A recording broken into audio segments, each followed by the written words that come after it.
ঢাকা বিশ্ববিদ্যালয়ে প্রতি বছরের মতো এবারও ভর্তি পরীক্ষা অনুষ্ঠিত হচ্ছে এবং সেই ভর্তি পরীক্ষায় একটি অ্যাডমিশন নোটিশ অলরেডি তারা জারি করেছেন এবং ভর্তি প্রক্রিয়া চলছে।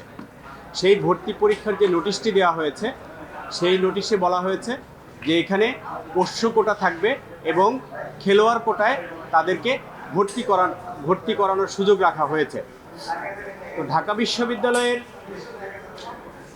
ভর্তি পরীক্ষায় পোষ্য কোটা এবং খেলোয়াড় কোটা এই দুটি কোটা রাখা কেন অবৈধ এবং কর্তৃত্ব বহির্ভূত ঘোষণা করা হবে না, এই মর্মে আজকে মাননীয় আদালত রুল জারি করেছেন। আগামী 2 সপ্তাহের মধ্যে ঢাকা বিশ্ববিদ্যালয় কর্তৃপক্ষকে জবাব দিতে বলা হয়েছে।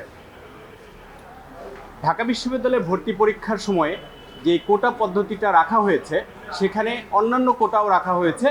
আপনারা জানেন যে আমাদের আপিল বিভাগের একটি রায় রয়েছে, সেই রায়ে বলে দেওয়া হয়েছে যে মেধার ভিত্তিতে নিয়োগ হবে, 93% মেধার ভিত্তিতে নিয়োগ হবে, বাকি 7 ভাগ অন্যান্য কোটা রাখা হয়েছে।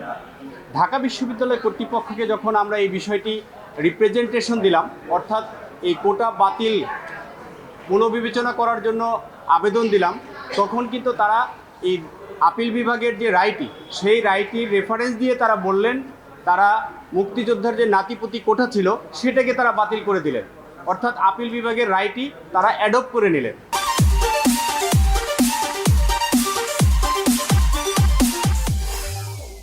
কিন্তু দুঃখের বিষয় হচ্ছে এই পোষ্য কোটা এবং খেলোয়াড় কোটায় ভর্তির বিষয়ে তারা কোনো পদক্ষেপ নেননি, অর্থাৎ এটি বহাল রেখেছেন। সেই বহাল রাখার সিদ্ধান্তকে চ্যালেঞ্জ করে এই রিট পিটিশনটি ফাইল করা হয়েছিল। কারণ হচ্ছে আমাদের সংবিধান অনুযায়ী কোটা কাদের জন্য রাখা যাবে সেটা সুস্পষ্ট বিধান রয়েছে। সেখানে হচ্ছে পিছিয়ে পড়া জনগোষ্ঠীর জন্য কোটা রাখা যেতে পারে, কিন্তু আমরা এখানে আমাদের সাবমিশনে বলেছি ঢাকা বিশ্ববিদ্যালয়ের শিক্ষক কর্মকর্তা কর্মচারী তাদের সন্তানরা কোনোভাবেই আমাদের সংবিধানের যে অনুচ্ছেদ 28 আছে তার সেই বিধান অনুযায়ী তারা পিছিয়ে পড়া জনগোষ্ঠীর কাতারে পড়বেন না।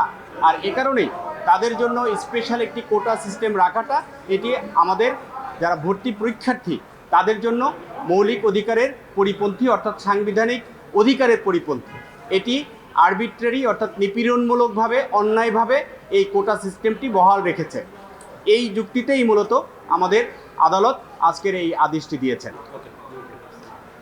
আর আপনারা এখানে সুস্পষ্টভাবে একটি বিষয় বলতে চাই, সেটা হচ্ছে আপনারা জানেন যে ঢাকা বিশ্ববিদ্যালয়ে ভর্তি পরীক্ষা হচ্ছে সবচেয়ে মেধাভিত্তিক কম্পিটিশন হয়ে থাকে, কিন্তু এই যে কোটা সিস্টেমের কারণে যদি 40 ভাগ নম্বর তারা পেয়ে থাকে তাদের ছেলেমেয়েরা, অর্থাৎ পাশ করে, তাহলেই তারা ঢাকা বিশ্ববিদ্যালয়ে যে কোনো সাবজেক্টে ভর্তি হতে পারে।